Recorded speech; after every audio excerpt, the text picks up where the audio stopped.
Welcome to Human Risk, a podcast dedicated to the understanding of human behaviour as a risk. Here's your host, Christian Hunt. Hello and welcome back to the Human Risk Podcast, the show where I speak to people about the risks posed by human decision making and what we can do to mitigate them. On this episode, I'm looking at the subject of accountability, holding people to account for their actions.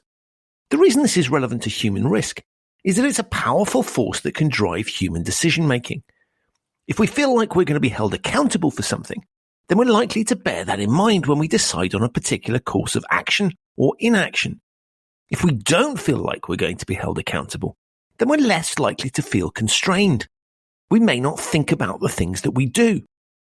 Ensuring that people do feel accountable is therefore a powerful way to minimize human risk, because it focuses the mind. But how can we do that in practice? That's what my guest this time, Professor Elizabeth Sheedy, has been exploring in her research, and she's been doing it with a live example. Elizabeth has been on the show before. There's a link to that episode in the show notes. She's a risk governance expert based in the Department of Applied Finance of Macquarie Business School in Sydney. Her focus is on risk governance, culture, and remuneration in financial institutions. In other words, some of the causes of human risk in banking. And the accountability that she's been exploring is unsurprisingly in that industry. One of the causes of the 2008 banking crisis, what the Australians refer to as the GFC, global financial crisis, was the fact that people within the industry weren't made to feel as accountable for their actions as they probably should have done. Why? People are reasonably asking, did no bankers go to jail after the crisis?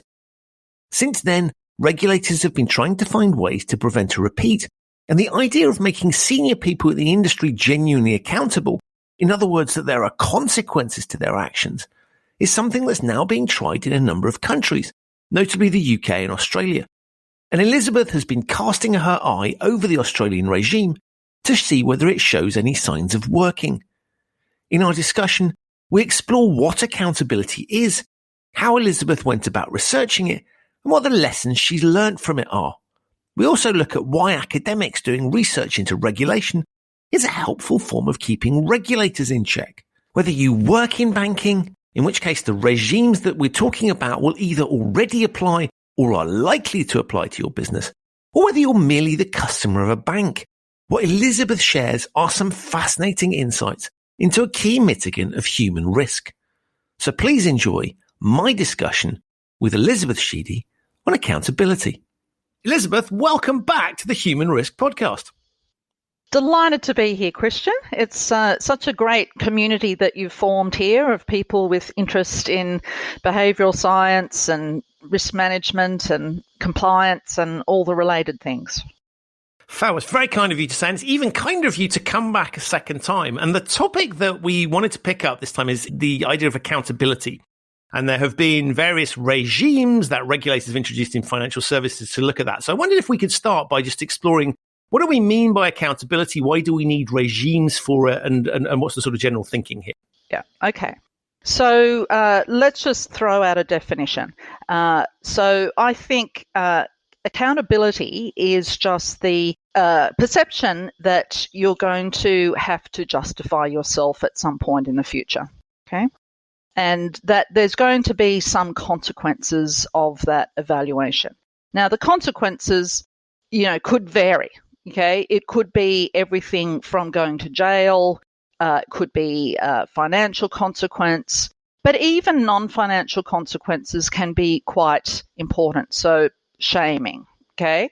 And so the belief is that, in fact, the reason why accountability is potentially effective is because humans are very concerned about status and reputation, what other people think of them.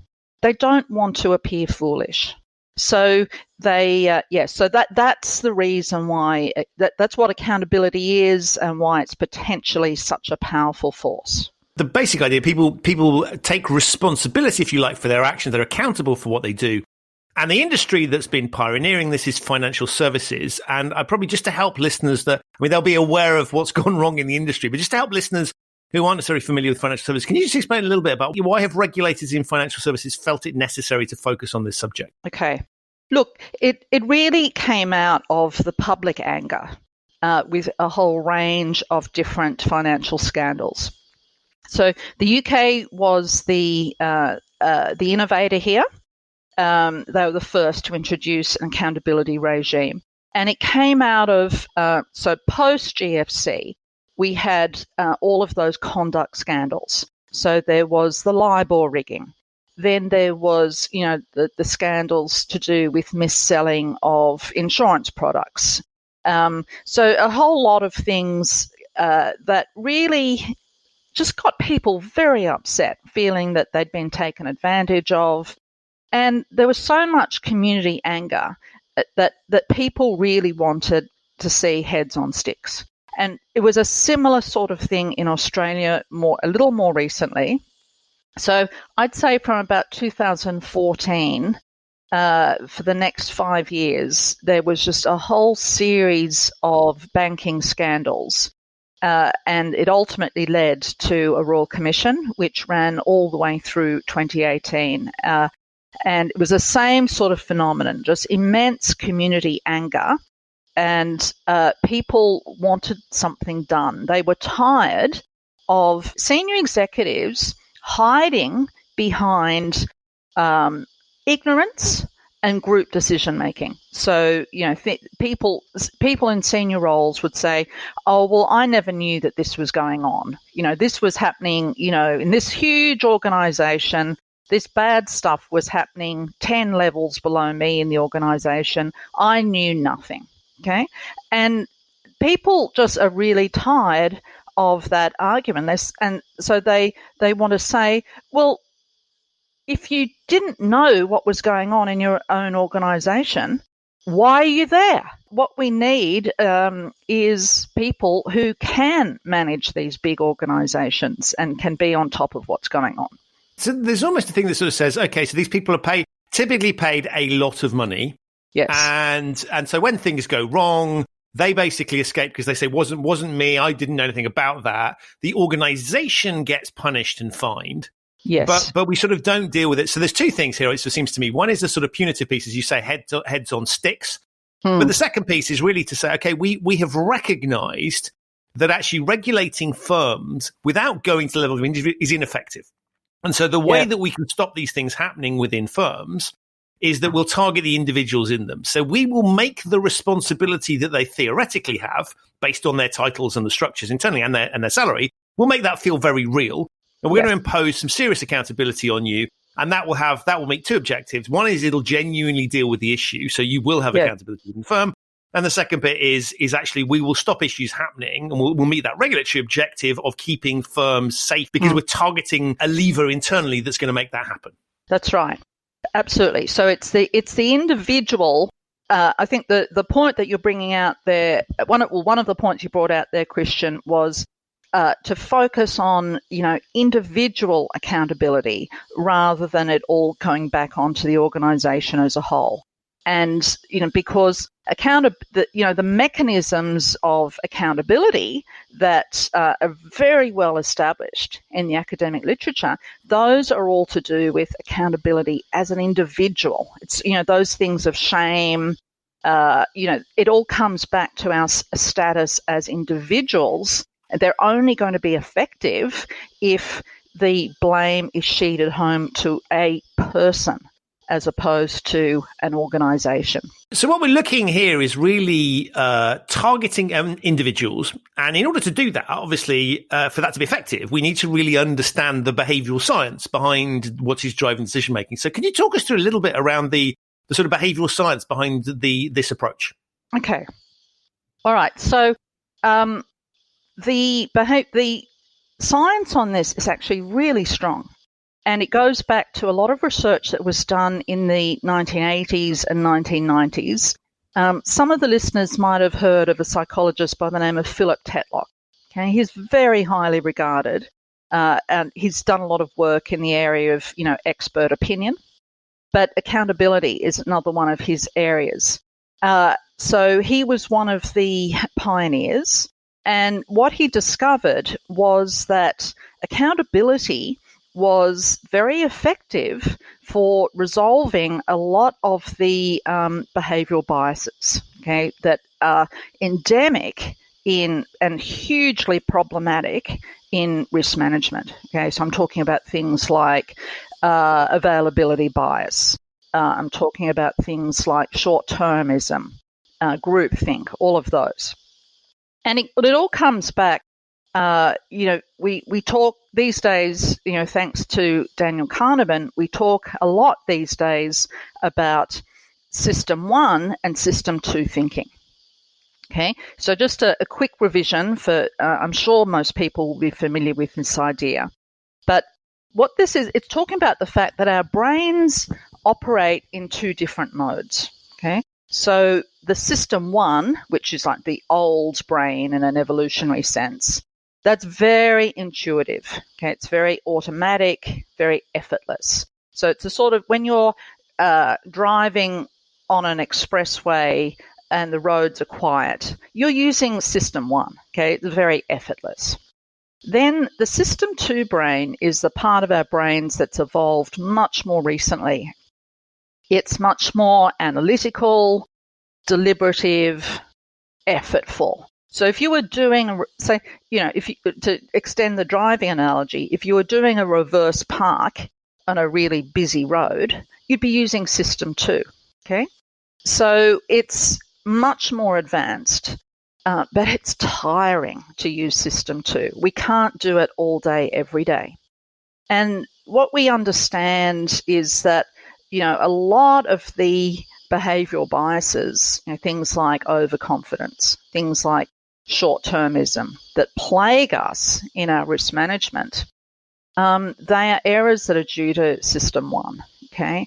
And so what we desperately need is we need to find mechanisms that invoke System 2, okay, that wake up System 2 and get it functioning, okay, because that's how we can avoid a lot of these behavioural biases and therefore risk management problems. So in other words, we're getting people to think about things as opposed to just operating on an autopilot. Yeah, that's right. So just stop and think. Okay, so actually exert some real brain effort rather than just being on autopilot. And so what they discovered is, in the 80s and 90s, is that when you have accountability, it does actually seem to resolve, or not completely resolve, but to mitigate some of these behavioural biases. So let me explain. So if you expect that at some point in the future you're going to have to justify yourself, okay? Well, you want to avoid appearing like an idiot, right? So you prepare for that in future evaluation. So, for example, you're going to research problems much more. You're going to analyze a wider range of information.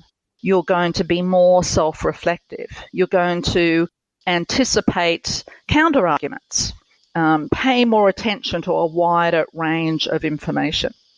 So these are the sorts of benefits that were, this is why we think accountability is such an effective mechanism for improving management practice. So perhaps if I was to apply that idea into, say, a large organization, well, what that would mean is that a senior manager would, anticipating future evaluation, is now going to make much more effort to make sure that things are well managed within his or her area of responsibility. So he or she is going to set up the systems, and is actually going to go looking for problems, not just leaving it up to chance. They're going to manage, set up a really effective chain management system. They're going to just put in a lot more effort to make sure that bad stuff is not going to come down the track. And so really this is you can sort of see this in sort of primitive tribes in a way. It's sort of pointing the finger, and if something goes wrong, There is going to be an investigation around what you did or didn't do. We'll look at that. And then, literally on your head be it. And so there's no hiding place anymore. And that's the sort of basic visceral thing that we're looking at getting at here. Exactly. It's no more complicated than that. Now, we go in these new accountability regimes, it goes beyond mere shaming. Okay, although I still think fundamentally that's a huge part of it. But we also then want to impose financial consequences. Okay, so your hip pocket is going to be hit if you're found wanting, and potentially you could even end up in jail.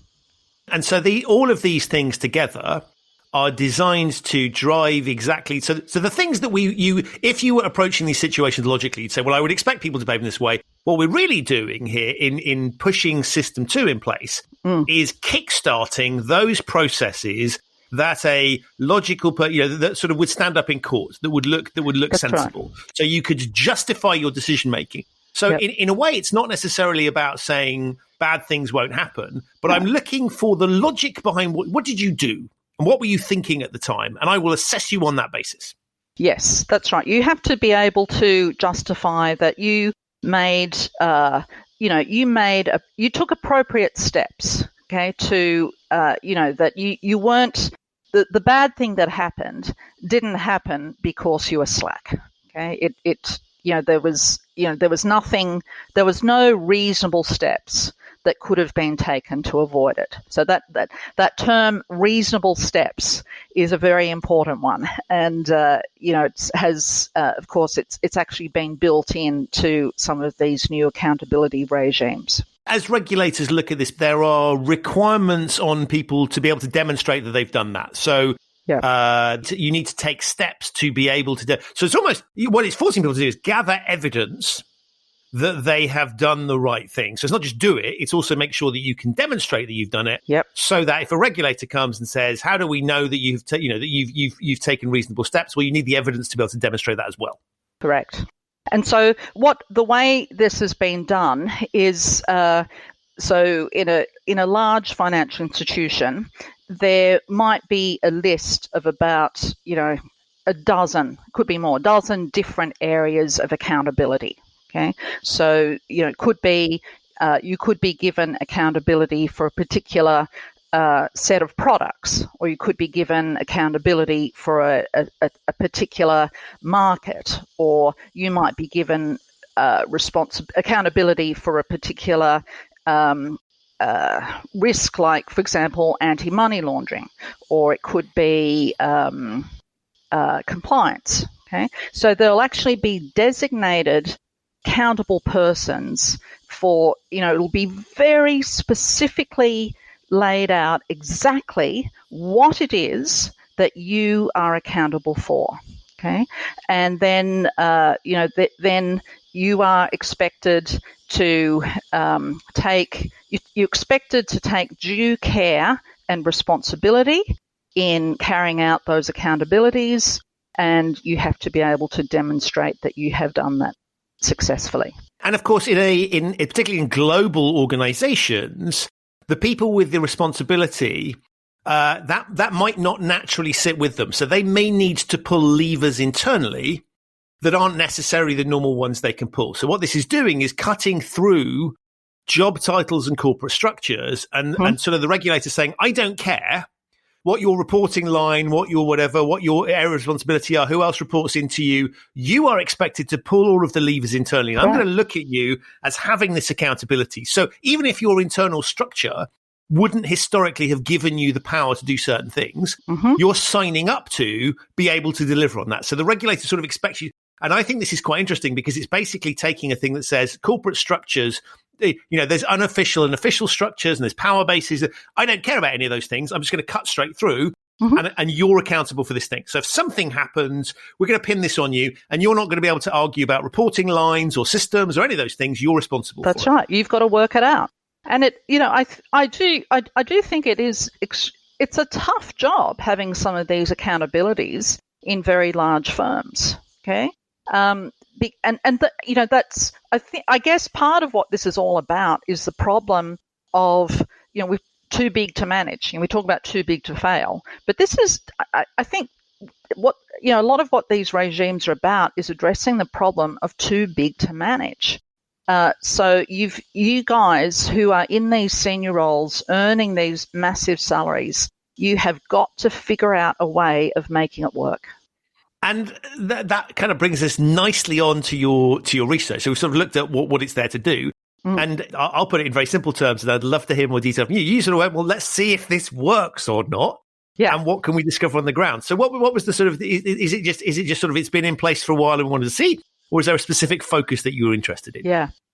Well, yes. So, I was reading up, on some of this literature on accountability, but I guess that the thought struck me, well, yes, accountability has an excellent pedigree, but the question remains in my mind, can you really regulate for it? Okay.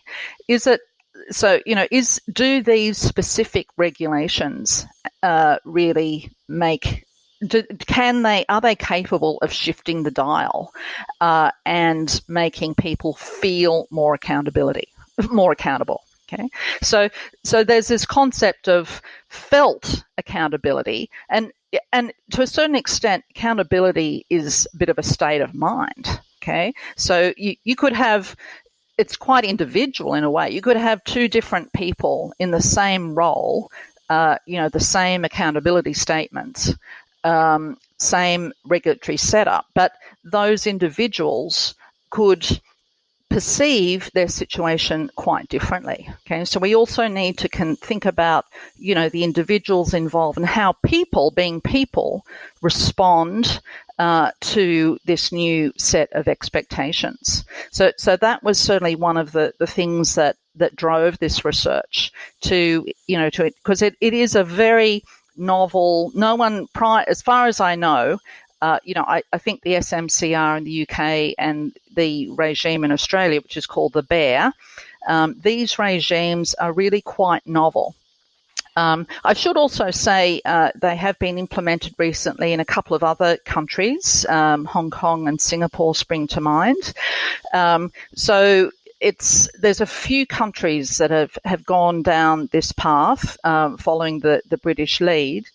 And I think it's an incredibly interesting idea, and it's potentially of interest to other countries, other industries. It's important to evaluate the new regulations to see how they're working out. Is the effect beneficial enough to warrant being translated into other contexts? So that was part of what drove us to do this research. And as you know, while I am an academic, I'm a very industry-oriented academic. I've never seen the point of doing research that's only read by other academics. I like to do stuff that's really industry relevant. So in the Australian case, we have it's called the Banking Executive Accountability Regime, or BEAR, and that came into effect for our largest Australian banks in July 2018. And then it was rolled out to all authorised deposit-taking institutions in July 2019. So it's still relatively new in Australia. You've had it for a few more years than that. But I thought it would be interesting to kind of have an early look under the hood. So what we did was we did in-depth interviews with 41 individuals, and all of those people were either accountable persons themselves or their direct reports. Okay, we decided it would be interesting to talk to their direct reports as well as the accountable persons themselves, because obviously, we know people have a tendency towards impression management, and they want to make themselves look good. So we thought it'd be good to kind of get the perceptions of the people one level down, okay, because they're in a pretty good position to observe what the accountable persons are doing. and we wanted to know, are they observing a change in management practices? Okay, are they noticing that the managers above them, are starting to be a little bit more intrusive in their management style? Are they setting up systems differently, and are they a little bit more diligent in the way they go about their job? So we thought that would be really interesting to get that perspective as well.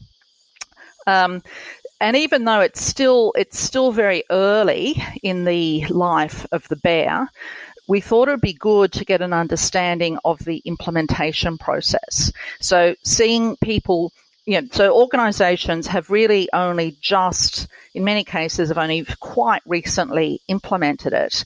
And so the memories are still quite fresh about what that entailed and how things changed. So, look, I think ultimately we won't know for sure whether these regulations have been effective for a number of years, but because I think they're such important regulatory initiatives, it's worth doing an early evaluation, looking under the hood, if you will, because if they are going to be effective, you would expect to see managerial practices changing already.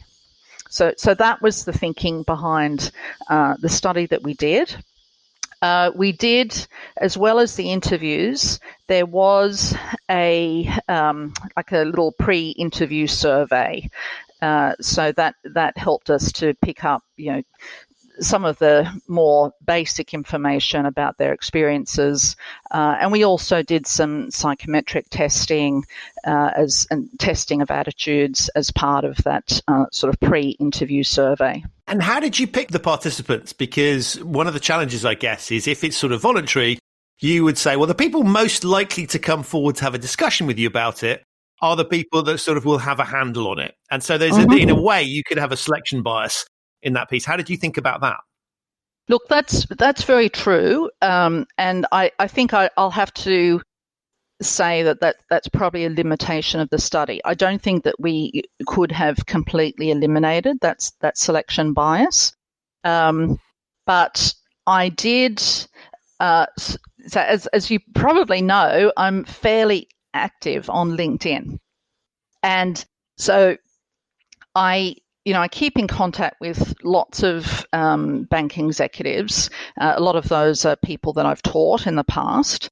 And so in a number of cases, I was able to contact people that I know that, were willing to talk to me on the basis of anonymity. Okay, so that was an important element in dealing with, I guess, one way of addressing that self-selection bias is if I can give people strong assurances of anonymity, that they are, in some cases, people were willing to come forward and give me a less than glossy story. So, I think that's the best way that I can answer that.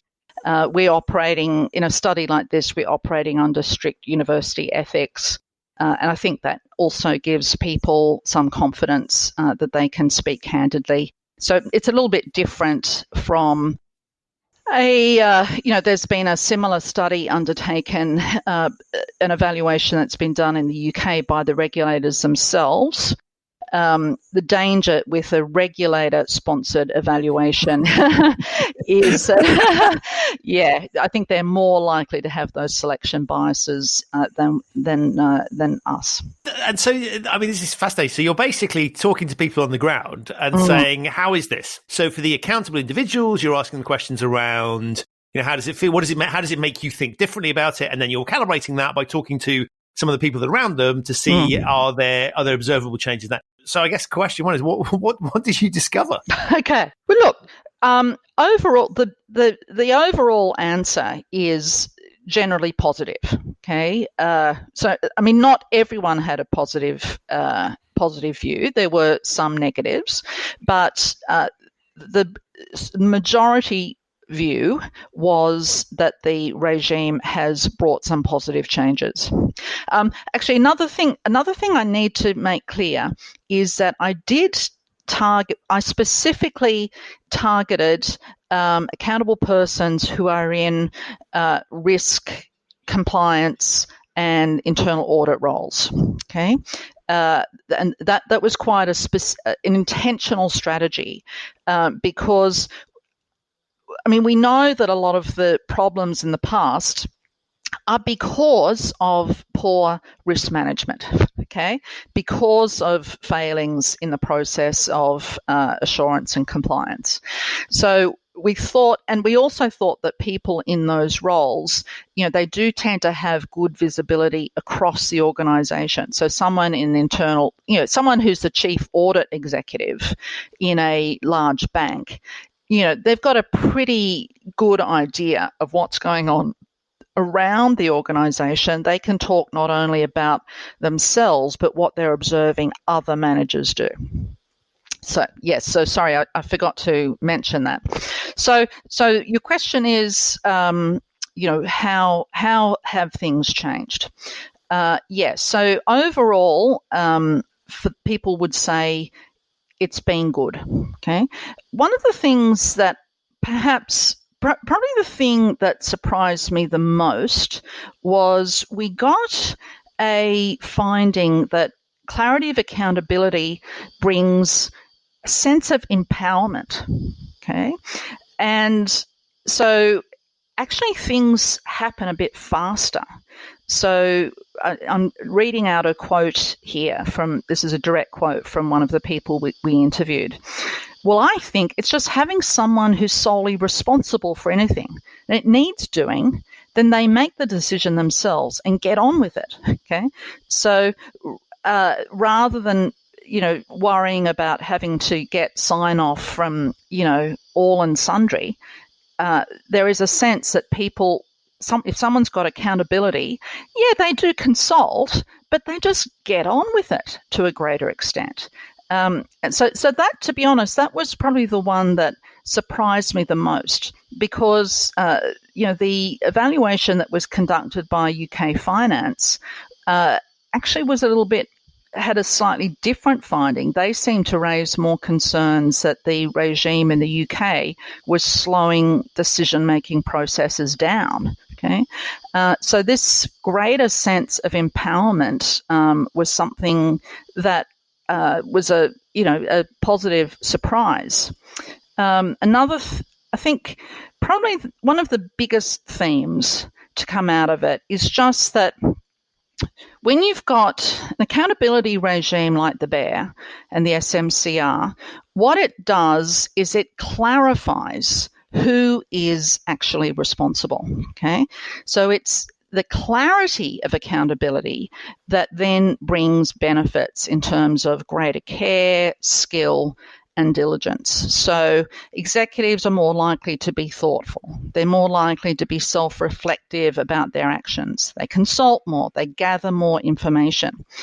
The way they delegate responsibility to their reports is much more rigorous. Okay, so they delegate a particular task, and then they monitor progress, and then they intervene if that's necessary. Okay, so they're really the way they manage is much more hands-on. Okay, so they're managing their reports more effectively through questioning, coaching, giving more feedback. It's more likely that poor performers are going to get moved on. More care is taken to prioritise initiatives and give them sufficient resources.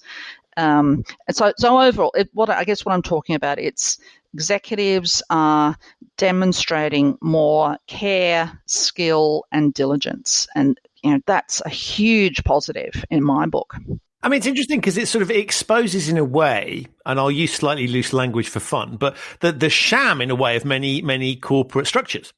Because what you have just described is what you would expect people to do based on job titles and seniority, and that clearly wasn't happening.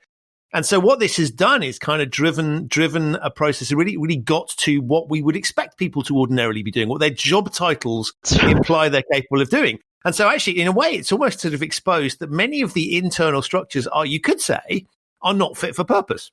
because you've just, they're not working the way. So you introduce this thing and magically things operate the way that they ought to operate. If the org charts were reality, they'd operate on that basis. If the responsibilities were reality, and so it's interesting. It's sort of exposing, in a way, if you like, weaknesses of internal structures.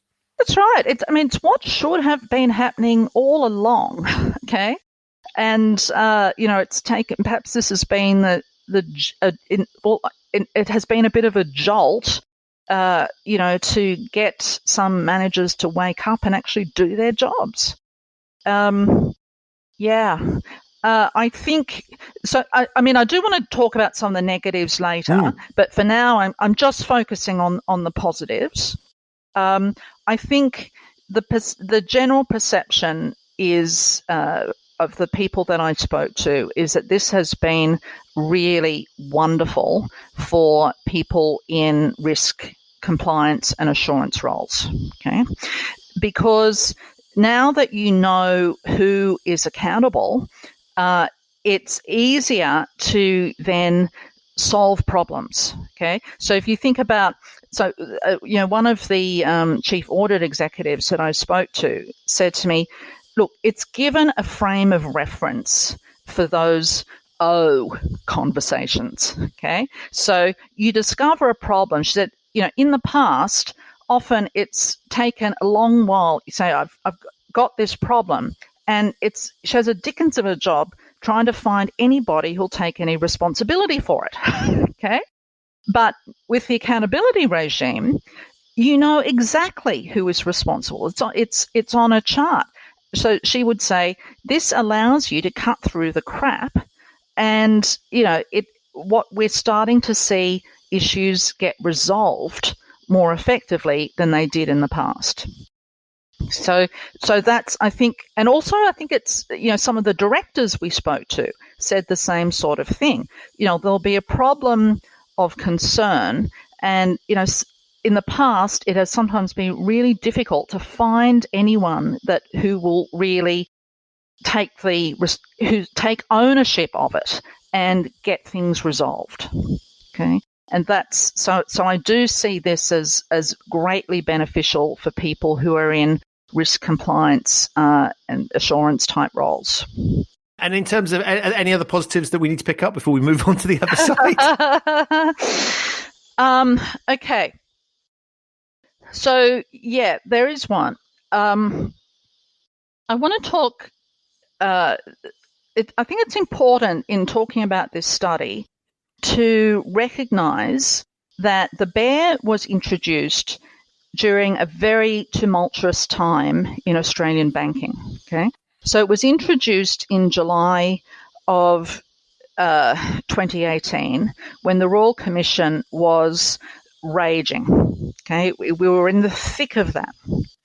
And then there was, in 2019, which was when it got rolled out to a broader set of banks, 2019 was another extraordinary year in Australian banking from the point of view that there was a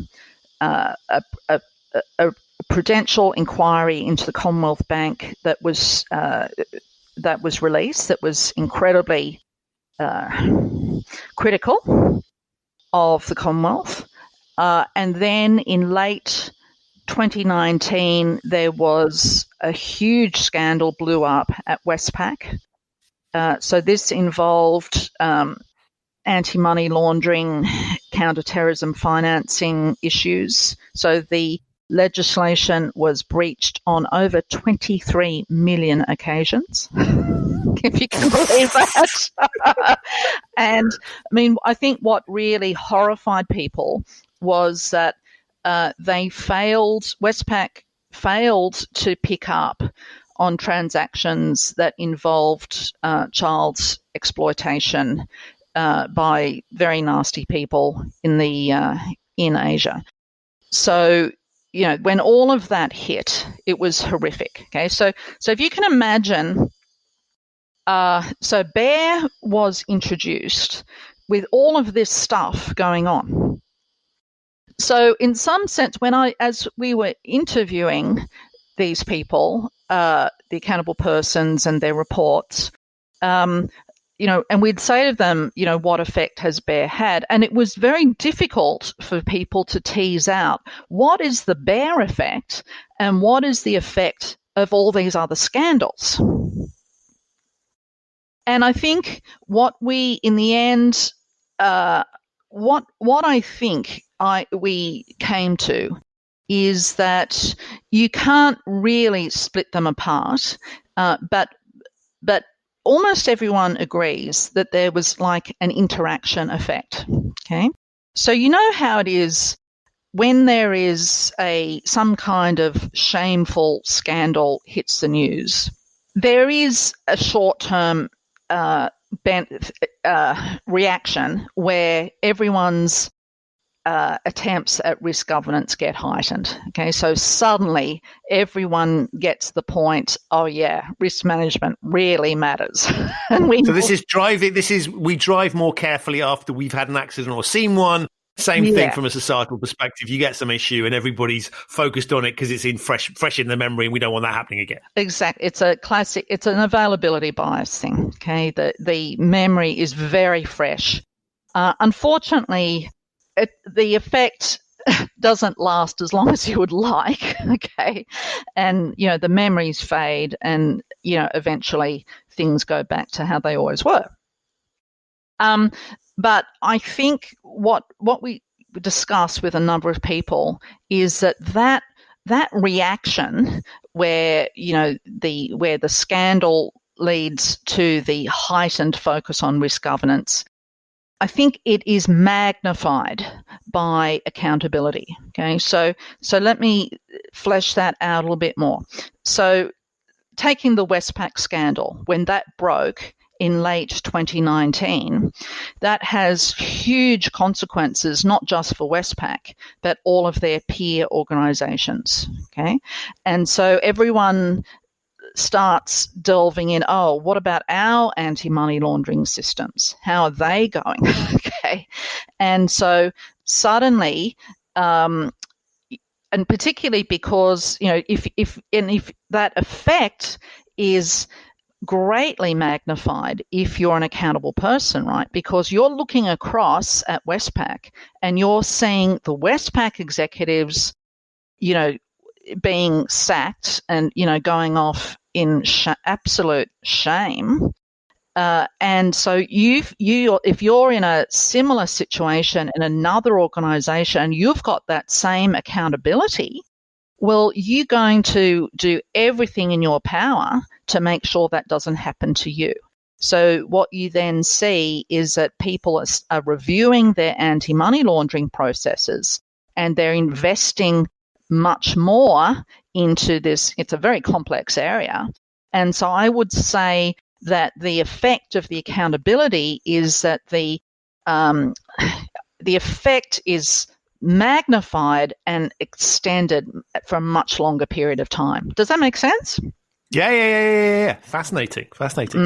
So we were starting to sort of explore the downsides of this piece. What else did you find in terms of negatives and implementation? Yeah.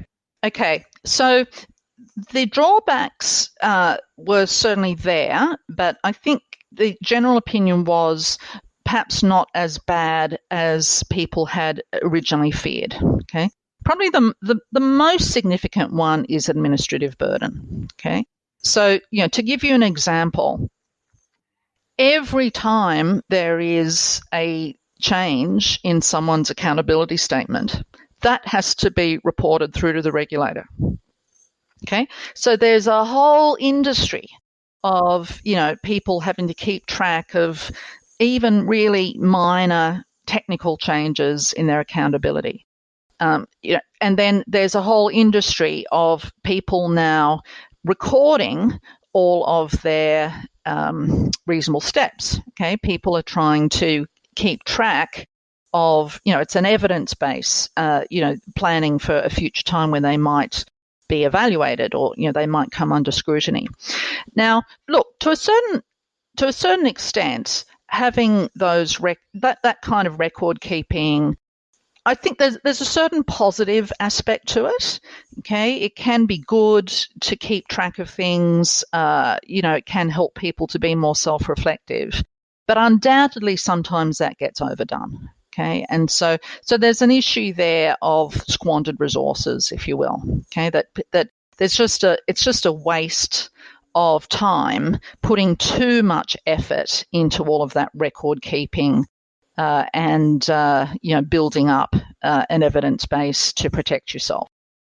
Yeah. What's your comment on that, Christian? I'm sure you've noticed it. Well, so one of the things I thought was really interesting was that if you are somebody that is used to having a regulator that sort of isn't thinking in these terms, right? It's thinking in very traditional sort of what you might call box ticking terms.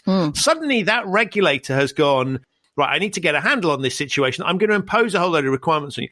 The natural tendency, it always seemed to me, was somebody in a position of accountability is going to go, right, what do I need to what do I need to give to the regulator so they'll know, I know what those guys and girls like to see. They like to see a whole load of process. They like to see attestations. They like to see, so I'm going to impose a whole load of things that past experience has told me regulators like to see in order to justify what I'm doing. And so one of the things I think is fascinating is I always saw there was a potential risk of regulator to accountable person. That's turned into an adult relationship where it's sort of I'm now holding you responsible. And then beneath that, what you get is a load of traditional approaches that are sort of box ticking attestation that sort of almost, if you like, push a problem that might have been a firm-wide problem now down within the firm. And it's hidden because you've got this accountability piece. So I've seen lots of examples of people that sort of said, the reason I know that I'm on top of this stuff is I've got all of my employees to attest. They've signed a piece of paper, brackets, a piece of paper that allows them to keep their job. We've done we've had challenge meetings. And so it becomes this quite formidable. So one of the things I think is interesting is whether the people that are in those accountable positions have been fully equipped and fully incentivized by the regulator to actually continue the cascade down in a sensible way. Or do you end up with box ticking? And so in other words, all it does is pushes down that risk that the regulator used to have at a firm-wide level down into more junior level. I'm fascinated by that human dynamic because I'm not sure that's always been thought of. Yeah. Okay. So that I think what you're raising a really interesting point there about this I think ultimately is one of the biggest limitations of BEAR and similar regimes is that it relies on the capability of the senior executives to manage well. Okay, because this is another direct quote from one of my interviews. I think it's brilliant. Accountability without capability is entrapment. It's so true. I love that. And so if you've got someone who, frankly, doesn't have the skills to manage well and to delegate effectively down the chain and to do performance management and to give good feedback and to develop systems for ensuring that delegated tasks have been completed effectively. If someone doesn't have those skills or they've never been trained in them, of course BEAR won't work. Right, and of course people weren't necessarily hired on that basis in the past. so suddenly, it's a really interesting point. So suddenly now theoretically they were, but in practical terms they might not have been. No, and so all of a sudden you're absolutely you're asking people to behave in a manner that their past experience and skill set might not be appropriate for. So in a way, that's potentially unleashing a whole load of risk within an organization. Now, it should correct itself over time. Yeah. But that's why I think your timing is kind of interesting because you're catching it at a point where if that is a problem, you'll start to identify some of those things because it's exactly now that we'll start to see some of those things in action. Yeah. And, I think it's been the case that, in a lot of banks over the years, a lot of the internal training programs to develop management capability, they've been cut back. A lot of the so a lot of the people who are in senior roles now, they haven't had the training and the coaching that they really needed because they've been under such immense cost pressures. So maybe belatedly this could be a trigger to get some of that stuff reinstated, which is basically just about good management practice. Right, and again, this brings us back to the point of sort of what should have been happening in the first place. Exactly. Yeah. And I think, one of the interesting things for me that came out of the study was there was certainly, the so we talked to people representing 15 different institutions, from very large to quite small. And there was certainly a huge variation in the way the regime had been implemented.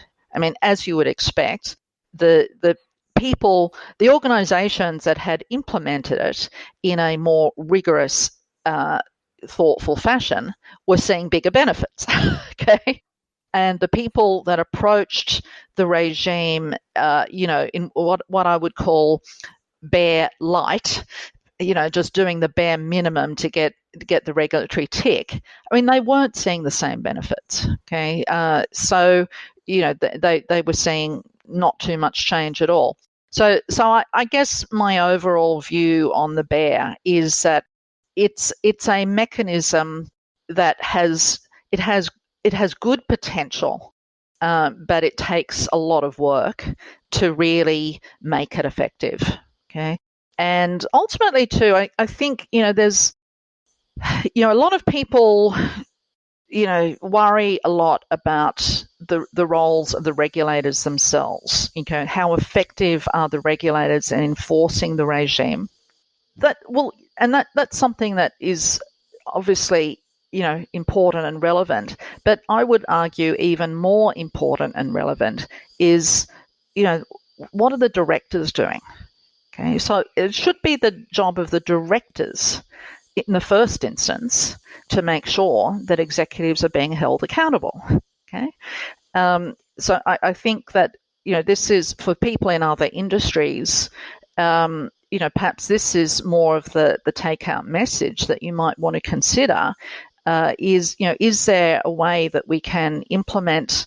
Even if this is not a regulatory requirement, can we use some of the accountability principles within our organisation to get some of these benefits? And it should, in the first instance, it should be driven by the directors. I mean, it is fascinating, really, when and I keep coming back to this theme of that's the way it sort of ought to be happening. If you looked at corporate governance principles, all of the things that we naturally assume that's how the world operates, actually, what this has demonstrated is that there's a little bit of a sort of sense of a sham, or it's not, let's say, inefficiency. Let's be kind. Yeah. And say and we're driving back towards something. And so this is a little bit of an artificial intervention, which is sort of somebody stepping in from outside and going, you're now going to have to do that thing that we sort of hoped somebody was doing already, but have had to recognize wasn't happening.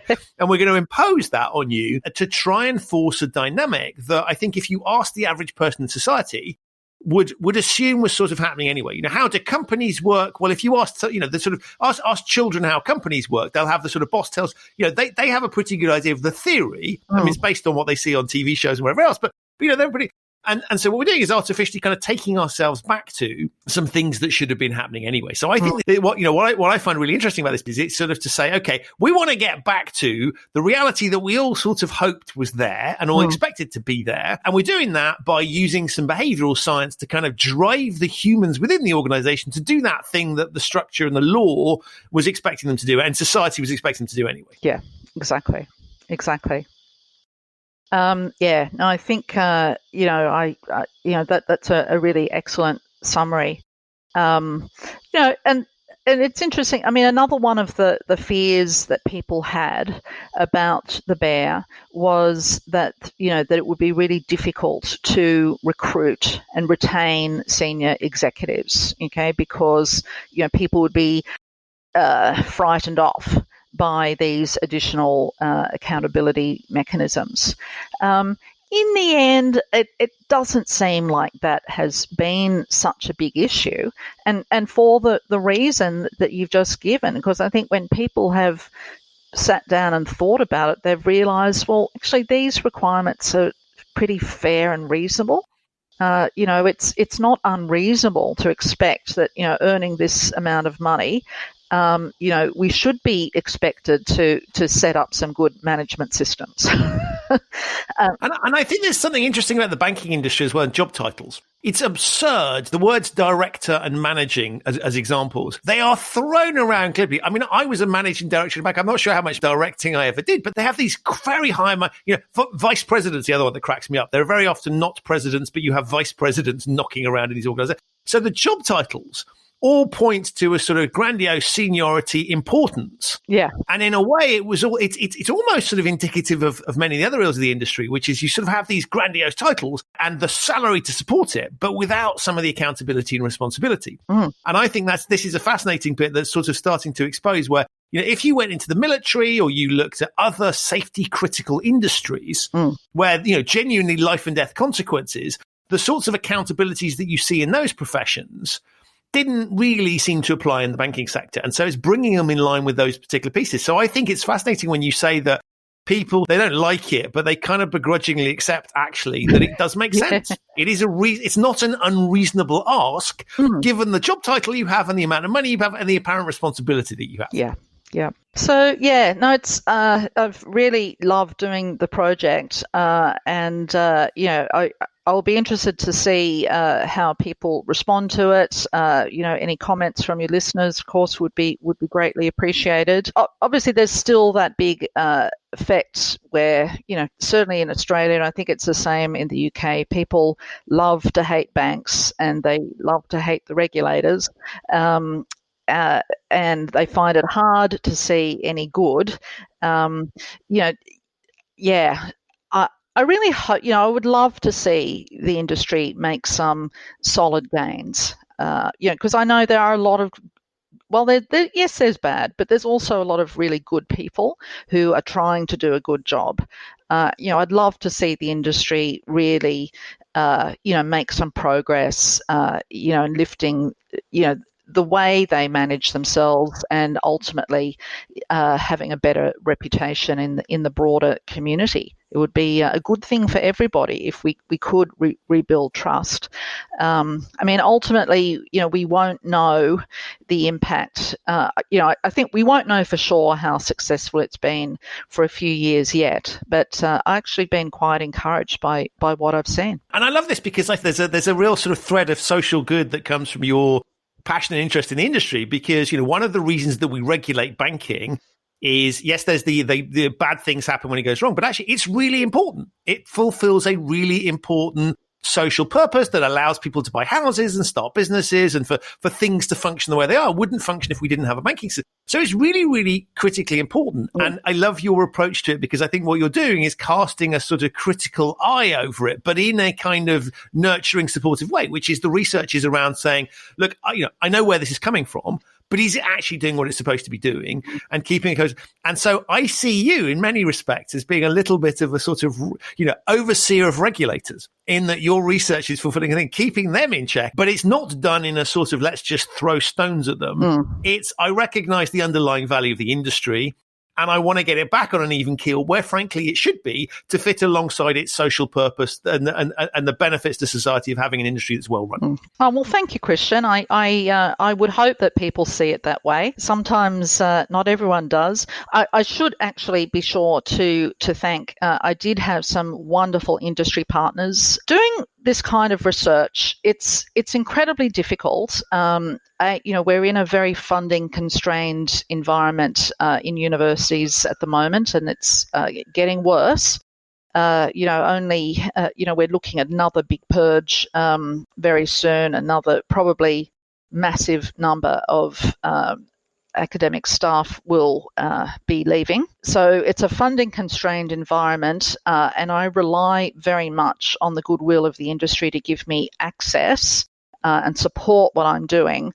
I've had wonderful, so the Governance Risk and Compliance Institute in Australia gave us some backing, financial backing, as did Archer, the software company that does risk and compliance software. So, I can't stress enough, I think a lot of people in the industry might not realise how difficult it is to do, good research that is both rigorous and industry relevant. We can't do it without your support. Any support that you can lend us is just massively appreciated, and that's everything. Yes, it does. Sometimes it's money. It could just be, sometimes you can help us do research just by, giving us feedback on our research proposals and making suggestions of how we can do better. It could be, just giving us access for interviews, talking to us, or, filling in a survey. All of these things just help us to keep doing this kind of research and hopefully ultimately helping the industry. But it's fascinating when you look at what's happening here, which is this is regulation that's moving very much into the territory of influencing human decision making and going, I need to pull some human levers and really. So what I think is fascinating about that is that those human beings will respond, unlike robots that get programmed that don't have a view on how they're being programmed, or at least not yet. Yes. Human beings will. And so I think this is a really interesting piece. If you're going to be looking at that stuff, you can't just look at it and say, is this theoretically working? Is this a good theoretical model? Actually, there are people on the ground who will have views on what is being asked of them. As regulation moves into that space, it's hugely incumbent on the industry to speak to people like you, because you are one of the people that's going to help them out. Because if you just turn around to a regulator, I don't like that thing you've asked me to do, that's going to get a human response from a regulator, which is, you're going to do this whether you, so there's a little bit of antagonistic piece. So I think you add an interesting perspective on these things, which is sort of coming at independent and looking at that human side of it. Is this really delivering what we expect? Now, the only way you're going to find out is if those humans to whom it is being done engage with you. Otherwise, it's just a theoretical exercise and you're just reviewing as if it were a bunch of robots. Yeah. So I think it's a really valuable task here that isn't done from an audit perspective, isn't the regulator checking up on itself, and isn't sort of broader society having a general view as to whether they like what's going on in that industry, which will be heavily tainted by, it's a really important. So I would absolutely encourage people to engage with you. One, it's great fun. I always learn things. But I think the second thing is I think that's really important, because otherwise, as this behavioral regulation increases, this becomes more and more important for people to have those dialogues. Yeah, that's right. And isn't it wonderful that we now have the podcast technology as a way of, disseminating interesting stuff to a broader audience. Okay. And so it's now possible for people to get informed through podcasts like this one. It's another really exciting development. Well, look, that only happens if nice people like you come onto them. So let me say firstly, thank you for having a second outing on the podcast. So any listeners that didn't hear you first time around, I will put links to that in the show notes, put links to all of your research and relevant pieces there as well. And some of the stories from Australian banking that if you haven't, if some of the names mentioned don't ring any bells, this is really worth looking at. There's been some fascinating pieces, both from a banking perspective, but also just from a human perspective. Some fascinating things have happened. So some really interesting stories there, many of which I'm sure will make it onto a Netflix movie at some later date. But look, thank you for informing us, and thank you for the work that you do. I think it's incredibly valuable and important. And thank you very much for coming on the podcast. Absolutely my pleasure. So that's it for another episode of the Human Risk Podcast. My enormous thanks to Elizabeth for appearing again, and to you for listening. If you're interested in finding out more about Elizabeth's research, and in particular the work on accountability, there are links to those in the show notes. I've also put links into her previous appearance on the Human Risk Podcast, and also some links to the stories that we referenced about banking in Australia. If this is your first time listening to the Human Risk Podcast, welcome. Thank you so much for listening. You can subscribe wherever you get your quality audio content. It's available on all of the major platforms. I will be back very soon with another episode of the Human Risk Podcast. And in the meantime, if you'd like more human risk related content, do go to human-risk.com. You'll find links to the newsletter, the video channel, and a number of other resources. That's human-risk.com. In the meantime, please stay safe. Thank you so much for listening, and I'll see you very soon for another episode of the Human Risk Podcast.